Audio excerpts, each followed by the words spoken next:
Hello and welcome to ACMHOME.com training. This screencast will cover the use of ACMHOME.com from both an American Community Management staff member's perspective as well as a resident user's perspective. ACMHOME.com serves as the hub of electronic communication between ACM staff and our clients. This website provides a centralized location for information.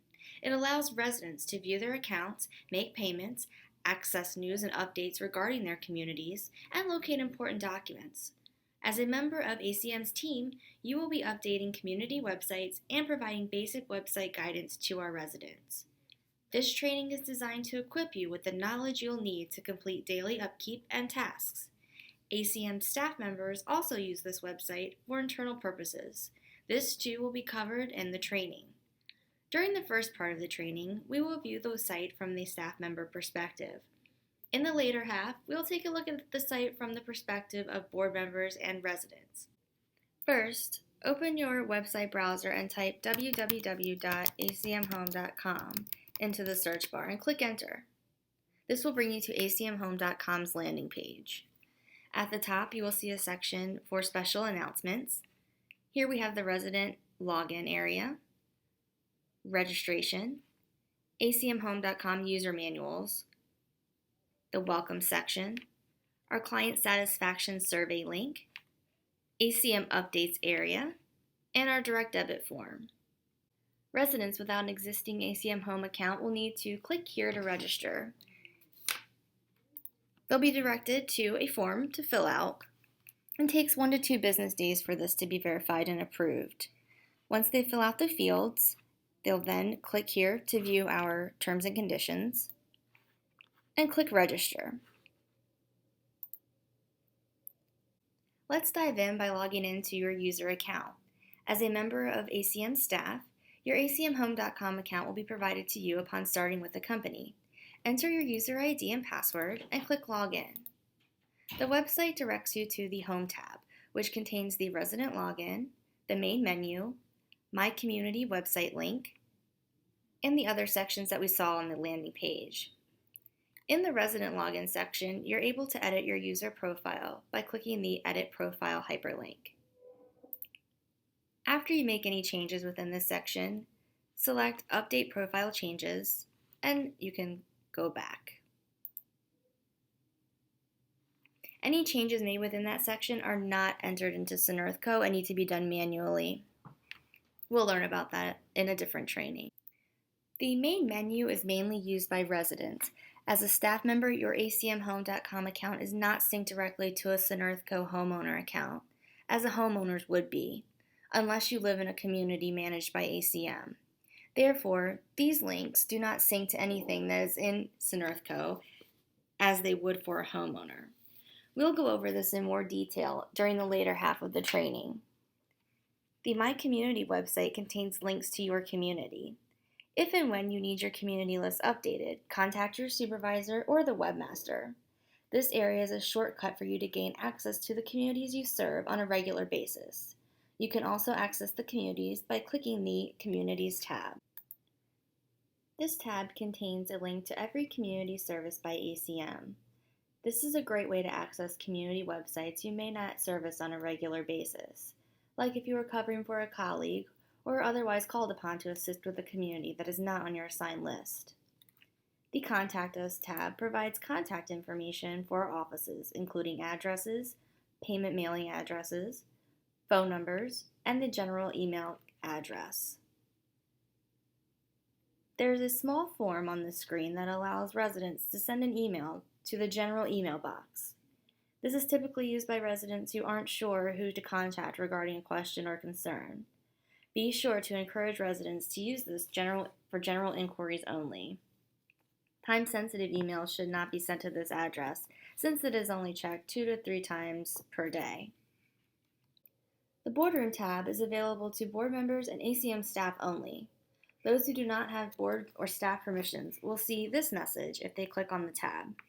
Again, as with the main menu icons, your ACM Home account is not synced directly to one SNERTHCO account, as a homeowner's account would be. We'll take a closer look at the Boardroom tab and how you as an administrator can access it when we cover the board member perspective. The FAQ tab holds the mailing address for payments, as also found on the Contact Us section, and PDFs containing information on payment options and resales.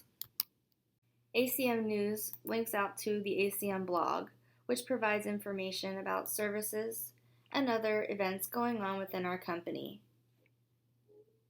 It also links to communitymanagers.net, acmhome.com, and ACM newsletters. The Partners tab is an opportunity for outside service providers to advertise their business on the website. If you or anyone you know is interested in advertising on the site, contact Amy Gout using the email addresses provided here. The ACM tab is for internal use only. Residents do not have access to this tab. We are currently in the process of building these submit budgets and new business sections. Training on those two topics will be added at a later date. Right now, we are using this tab to send RFP requests to the Property Management Department. We will learn how to complete and submit that form later in this section. The Dash tab is also for internal use only. This is where you will administrate user accounts and find the help system. My screen looks a little bit different than yours. Your Dash tab will include the user management icon as well as the help system icon. Next, we'll take a look at the community website layout and work through the administration tools you'll be using on a regular basis. To enter the community website, click on the Home tab, and then click on the website you wish to enter. Here you'll see the community website homepage. Within here, you'll find the News and Update section, the Community Contact Information section, and the Document Library. In order to edit a post, simply click Edit next to the post that you'd like to update and type in your information. Then click Save and Update. Return to Listings, and now your update has been submitted. If you'd like to see this in a larger view, you can click Expand View, and it will take the full screen. You can go back to your regular view by clicking Go Back. In order to delete a post, just click the Delete in red, and the post will disappear. Be sure that you do want to in fact delete the post because it cannot be retrieved once it is gone. As new posts are submitted, old ones will move down the menu. If you'd like to put an older post up at the top and make it new again, you can do so by updating the timestamp. Do that by clicking Edit, and then Update Timestamp, and that will put it back to the top of your list. In order to make changes to any sections on the community website, you're going to need to be in edit mode. In order to get into edit mode, scroll down to the bottom of your screen and click Edit Mode. Here you'll see new options for changing content. You can add content by clicking here, which you'll rarely have to do. If you need help with that, give me a call. What you'll be doing more often than not is updating the document library and updating the contact information.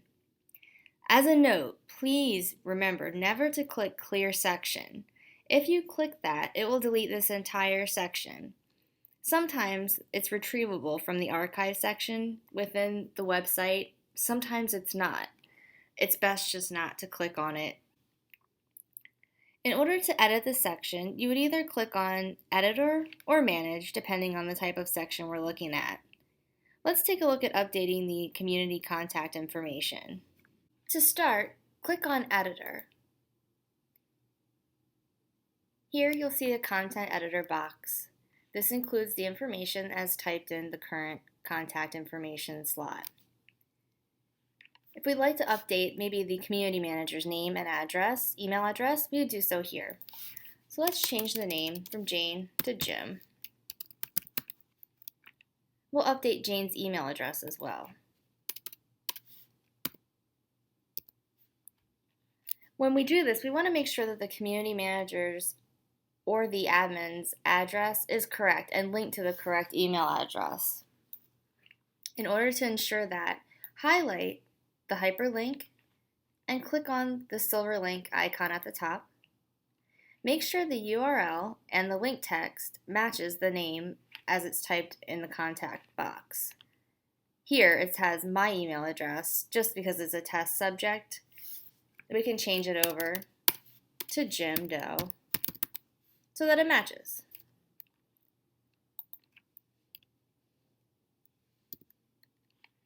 And then click OK. And then when someone goes to, click Save and Update as well, and close. So when someone goes to email Jim Doe, it'll link directly to Jim Doe's email address, as you can see. Okay, so let's go back into edit mode now. We'll shift focus to updating the document library. Folder management is easy and flexible in this program. You can upload new documents, delete old ones, change the order in which they appear, create folders inside of folders, and move existing folders to new folders. That's just some of the things you can do. Let's begin by making changes and edits in the document library. We're going to start by clicking Manage. Once Manage is clicked, you'll be able to see every folder that's listed within the document library. To add a folder, you click Add Folder at the top, type in the name of your folder, and click Add Folder.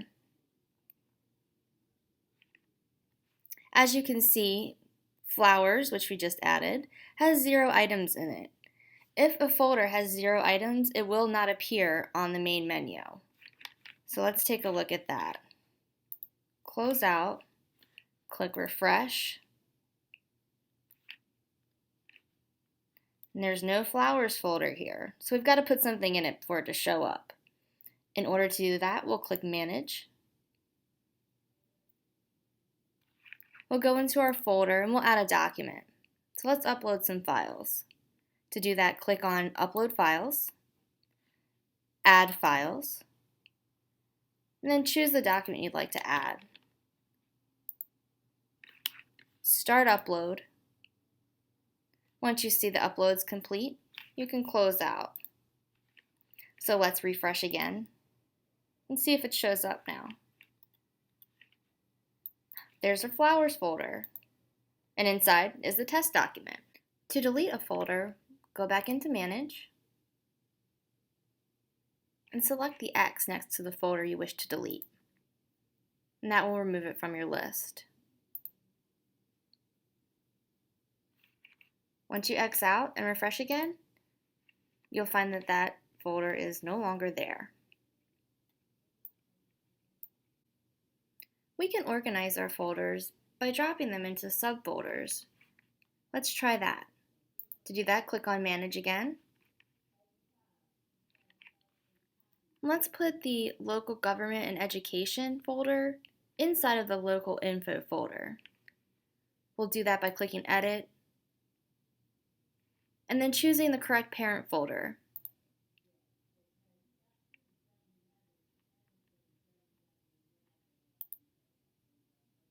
Once that's done, click Save and Update, and close out, click Refresh, and you'll find that folder has been moved.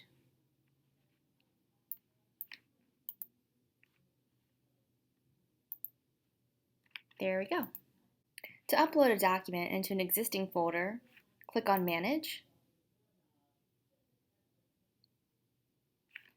choose your folder, and then click Upload Files. And do the same as you did before. Add files, choose your document, start the upload. When it's complete, you can close out and refresh, and you'll find your document there. If you'd like to add a website link to the document library, you can do that by clicking Manage, choosing Add Item, type in a description,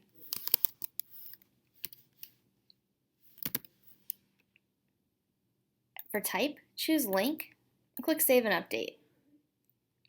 Here you'll be asked to add your URL,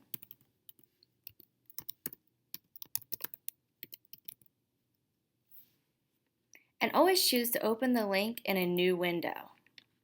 Click Save and Update. Once you X out and refresh, you'll find that the link is posted to the document library. Go ahead and click your link, and it links out to the website.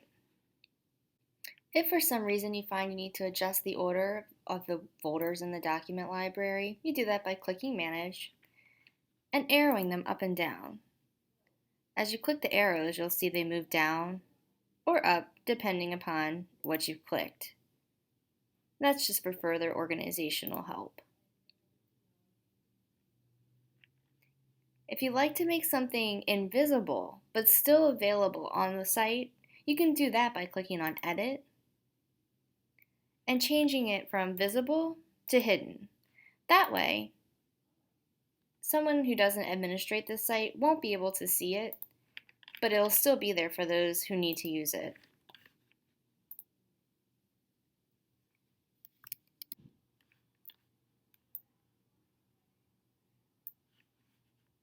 If you click on Manage, you'll still be able to see it, and you'll see that it's in hidden status. To put it back to visible, click on Edit again, choose Visible, save and update, and it'll show up again, just like it did before.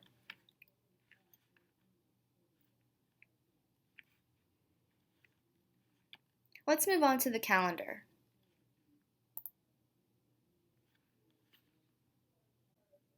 The calendar can be used to schedule events within the community, such as inspections, yard sales, block parties, monthly meetings, and things of that nature.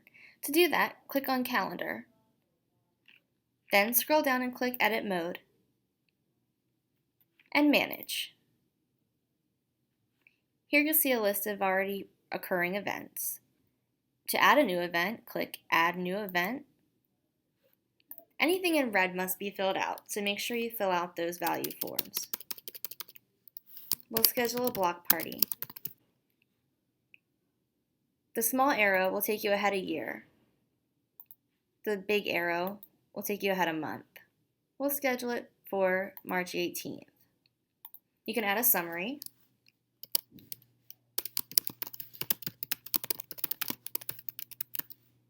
Add your start times and your end times.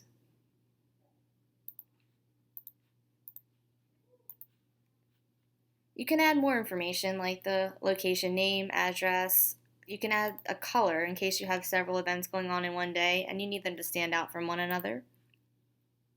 You can attach a flyer, the same way we did before with the files. Choose File, then choose your attachment. You'll see it's loaded there. Add a picture if you like, and then click Save and Update. Once you close out and click on Refresh, you'll be able to see your event for March 18th. To edit an existing event, click on Manage, and then click on the event that you'd like to edit.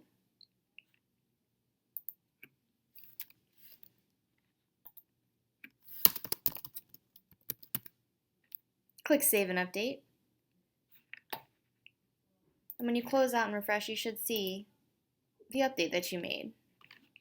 Go to the month it's in, you'll see block party canceled. To delete an event, first click on the event link in the calendar. Then click Delete Event. You'll see event deleted. Close your window and refresh, and the block party has disappeared from the calendar. To set a recurring event, click on the event in the calendar, choose Edit Event,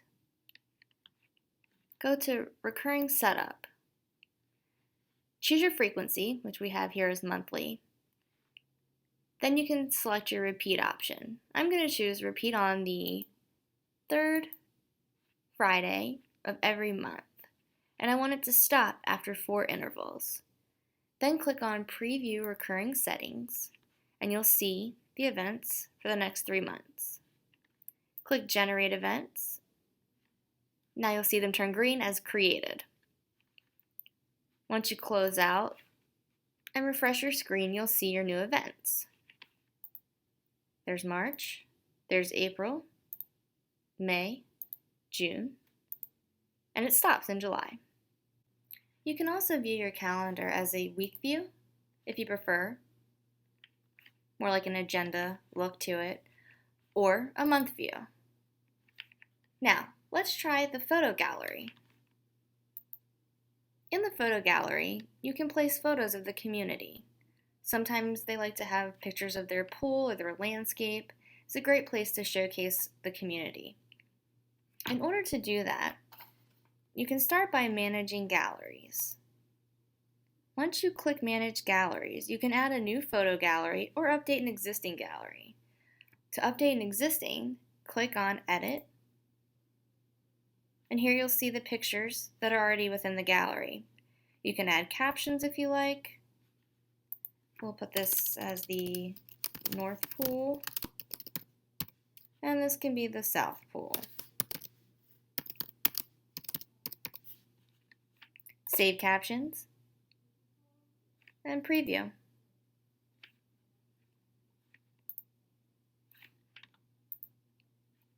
You can upload more photos by clicking Upload, Add Files. I'll choose the pool party picture. Start upload. And then go back. Now we have 3 photos. We'll click in, take a look, and there's our new photograph. You can go back and add a new gallery if you like. Let's add a Christmas light gallery.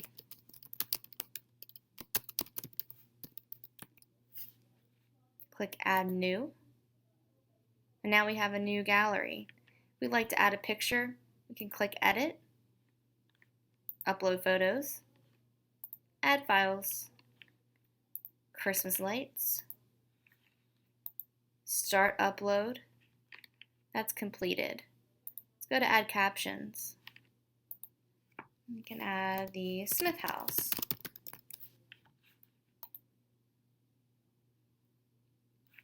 And look at the preview. Great. So we can now delete a photo gallery. Maybe they don't want pictures of the yard sale up any longer. To do that, you go in and just click the X, confirm delete, and it's gone. The Board Corner tab is a feature that is privately accessed by ACM staff and community board members. It includes the Action Items section and Board Documents. Action Items allows board members and managers to create, designate, and track tasks within the community. Tasks are date and time stamped for accuracy of documentation. Projects and tasks can be labeled as open, pending, or resolved for accurate tracking and notification of completion. The Board Documents section contains documents used by board members only. Examples of this would include spreadsheets, rental information, maps of the community, license tags, things of that nature. Let's take a look at using the Action Items section. To add a new action item, click on Edit Project. Then, make sure your bullet point is on Task and type in the name of your project. Click Add after you type that in, and then fill out the details. Make sure your due date matches this format, otherwise the computer program will not recognize it. You can assign this to yourself or to a board member. Choose the priority, let's put this on high priority, and the status, which I'll put on needs info. Then type your comments into the content box here.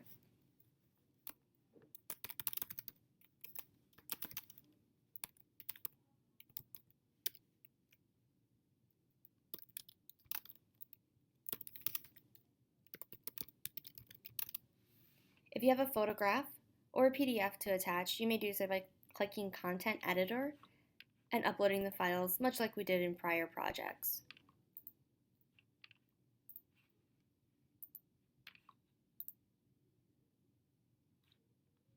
Always click Save and Update, and then Save and Update again. Here you can see your newly attached document. You can preview your task by clicking Preview. If you need to make edits, click Edit. Otherwise, go back. And here you'll see your new task. The action item list will show you your number of your action items, comments associated with each item, the level of priority, as well as the status. When something is in progress or needs information, you can change it by clicking the empty box, adding a question mark if it needs information, or a check if it's completed. When something's completed, there's no longer a blue hyperlink, it turns black, but you can still click on it to get information if you need to. In order to add a comment, click on your task. Under here where it says Post Comments, you can type in what you need to say. It's important to add the name of the person typing, otherwise you won't know who typed the comment.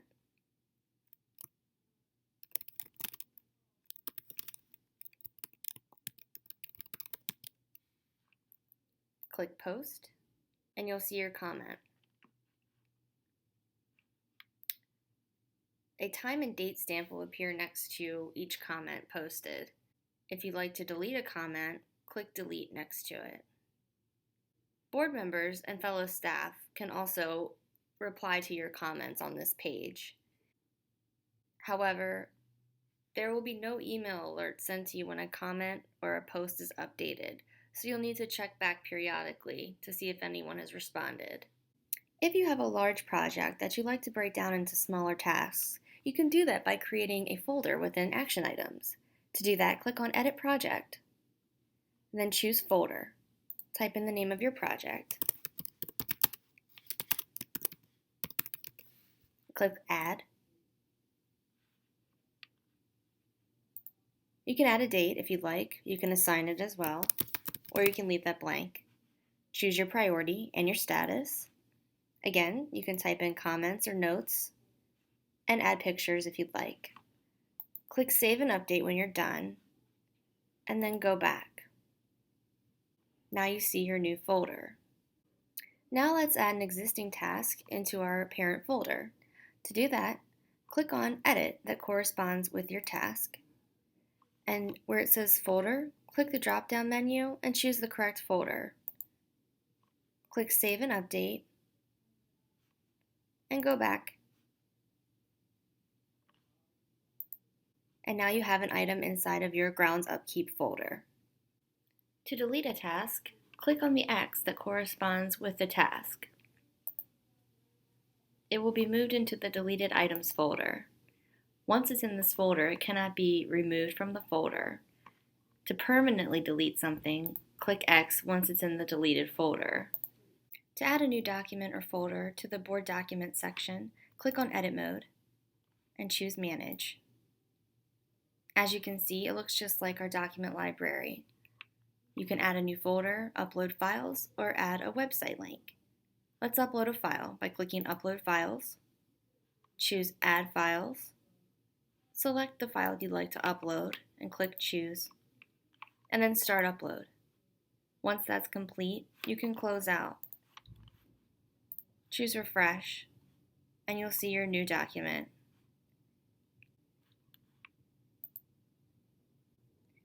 Since the Amenities tab is only included for our properties that contain pools or clubhouses, we'll cover this section in a separate training.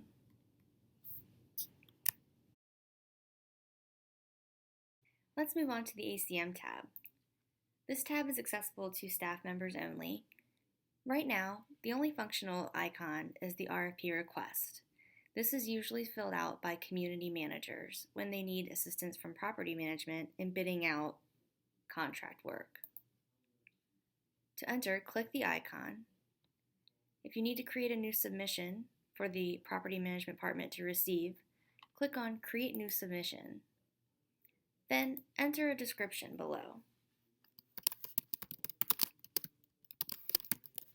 Click Save and Continue. Next, fill out the form as it requests. Choose your name as the property manager. Select the property name. Select the type of request and the type of service if necessary. Choose your dates. Enter today's date. The format is fine. It doesn't matter if you enter the actual word or the number that corresponds to the month. The date that you need the proposals by.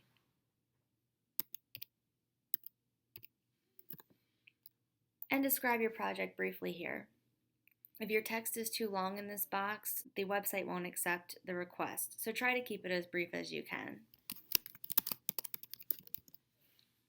Here you have the opportunity to upload any files. Before you do that, make sure you click Save. Otherwise, you'll have to start from scratch, filling out the form all over. Once you've saved it, then click Select under Upload Files and choose a file that you'd like to add.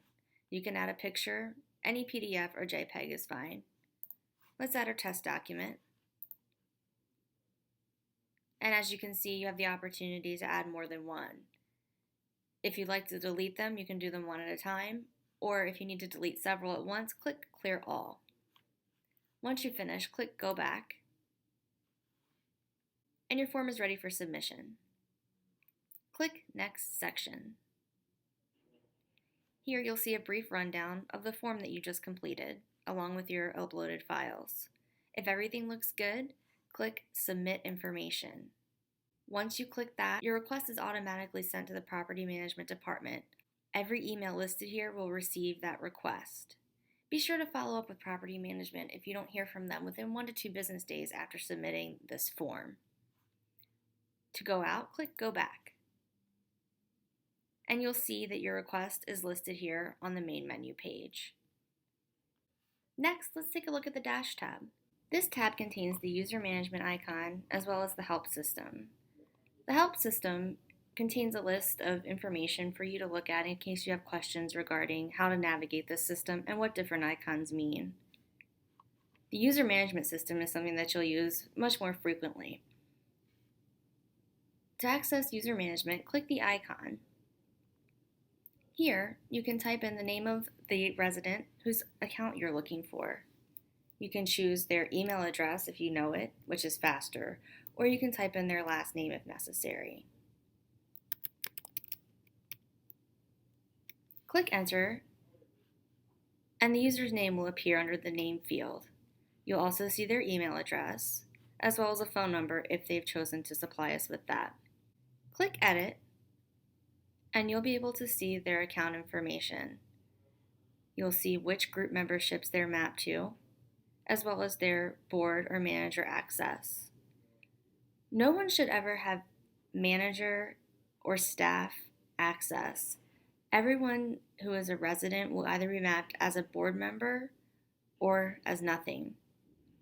If you need to map someone as a board member, make sure this box is checked. If it is unchecked, that means they don't have access to Boardroom or the Board Corner tab.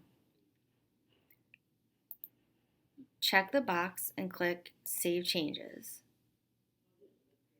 In addition, make sure that this person can also have admin rights to their community website. In order to do that, select Add Edit and toggle through Member, Admin. A board member should have admin access.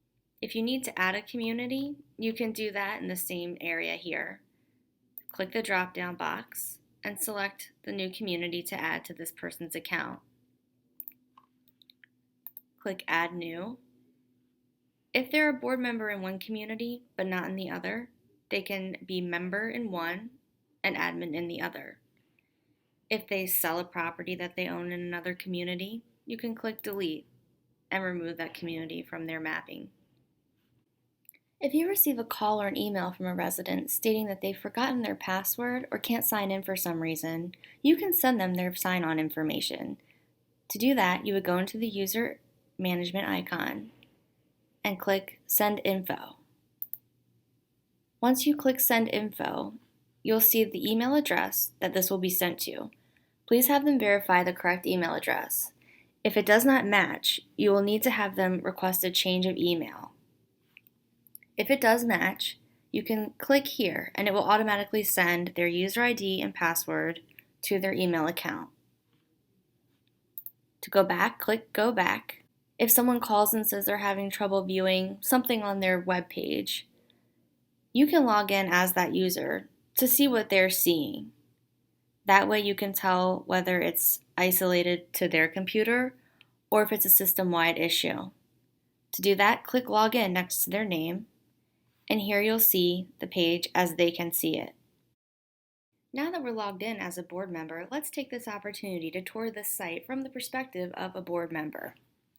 First, you'll see the page looks exactly the same as it did when you logged in. The Communities tab, as you can see, is blank. Contact Us has all the same information that you can see. His boardroom. Under the Boardroom tab, he can go directly to his account by clicking View Account, or he can view the financials for the entire community by clicking Financials. This way, he doesn't have to show his personal account to the rest of the board if they're in a group setting. Here he can view all the monthly financials, select the invoice reports that he would like to look at, and they'll load as PDFs. He can view other items by clicking on the sidebar menu if he chooses.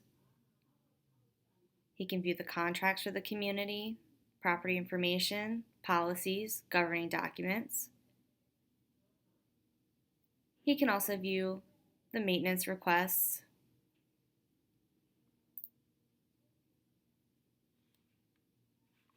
and other reports. To go back to ACM Home, just click out, and we're back to the boardroom. Instead of having to use that side menu, he could also just click through our different icons. It breaks it down a little easier so that the board members don't have to go through the sidebar menu each time if they're not comfortable with doing that. He can view violations,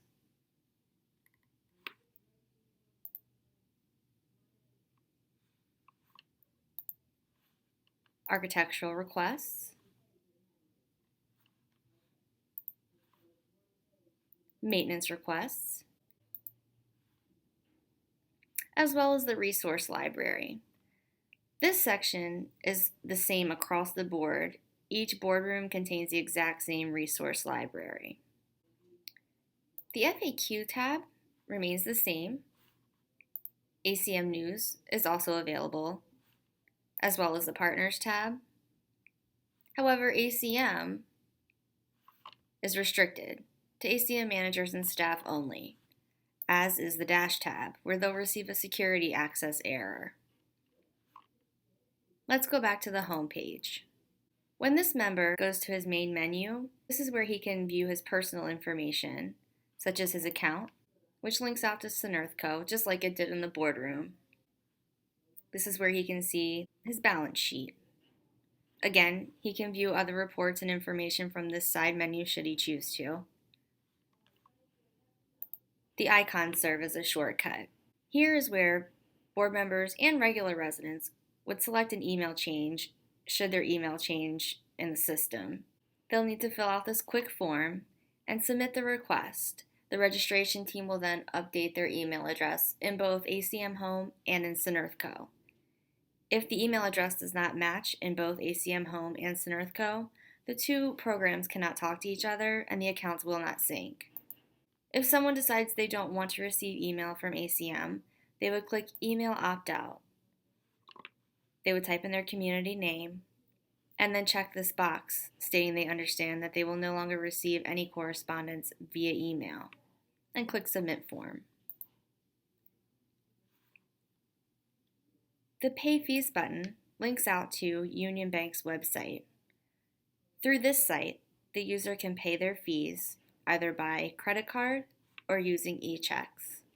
If this page does not work for them, either they're locked out perhaps, or the page just won't load, they'll need to contact Union Bank's Customer Care Center. The phone number is listed at the top of the screen and also in this box. Now let's enter the board president's community website. Board members have administration access to their websites, much like ACM staff. As you can see, they have both the edit mode and admin menu option at the bottom of the page. They're able to add new updates to the news and updates section. They can add and delete sections, as well as add documents to their document library. Not all board members do this. Most prefer that our administration staff take care of it, but they do have the capability if they're interested. The rest of the site looks the same for the board member as it would for a resident. They can see the calendar. They can see the photo gallery. And as a board member, they have access to action items and board documents. Again, they can edit and use the admin menu at will if they're interested in doing so.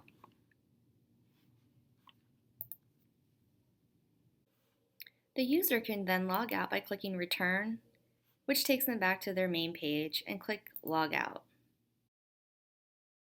I'm going to log in now as someone who is not a board member.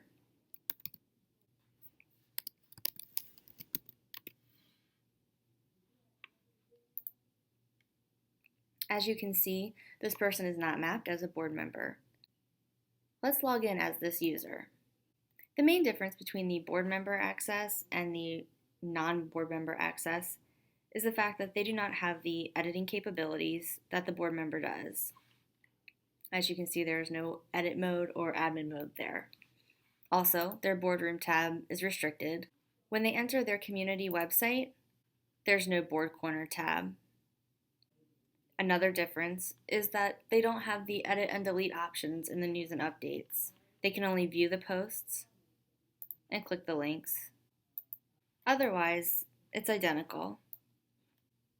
And now we'll log out. This brings us back to our landing page where we originally began. This concludes the training for ACMHOME.com. If you have any questions or need help with anything, please feel free to contact me at creif@communitymanagers.net, or you can give me a call on my extension at 301. I hope you found this training helpful.